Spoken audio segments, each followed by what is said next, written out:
Hello friends, मैं हूं अब्दुल्ला फजली। कैसे हैं आप सब? आई होप आप सब ठीक होंगे।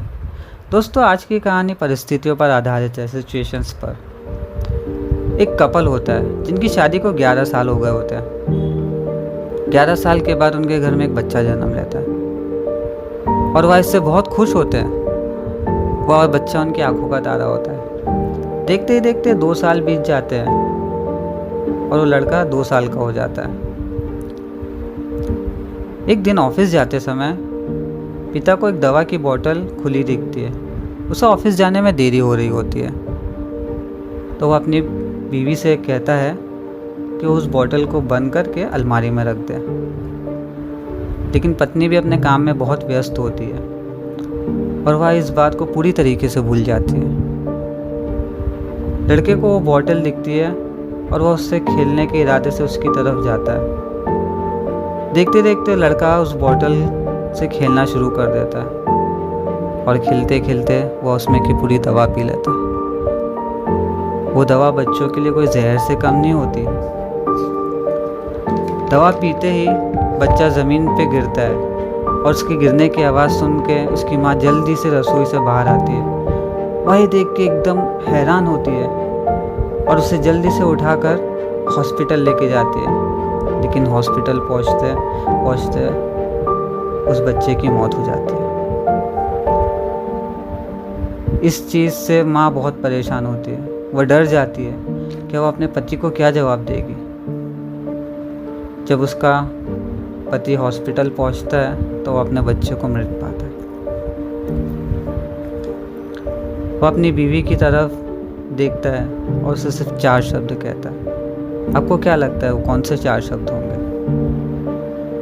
वो अपनी बीवी से कहता है, आई लव यू डार्लिंग।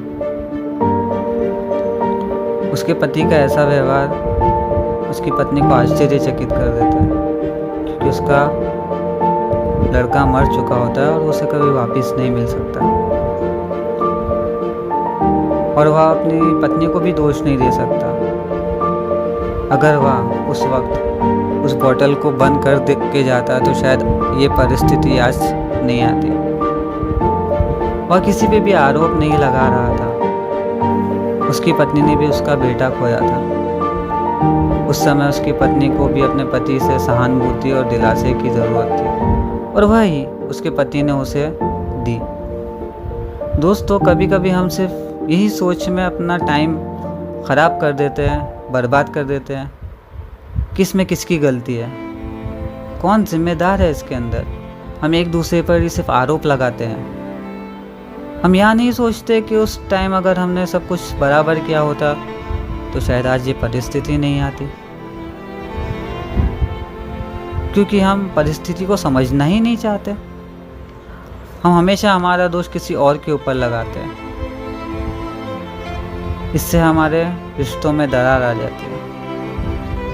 दोस्तों, आखिरी में आप सबसे सिर्फ मैं इतना कहना चाहूँगा कि ऐसी सिचुएशन में आप एक दूसरे पे आरोप लगाने की बजाय उसका सामना करें, उससे सीख लें और आगे बढ़ें, ताकि भविष्य में आपको ऐसी कोई परिस्थिति का सामना करना नहीं पड़े। तो दोस्तों, इस कहानी में सीखने के लिए बहुत कुछ है।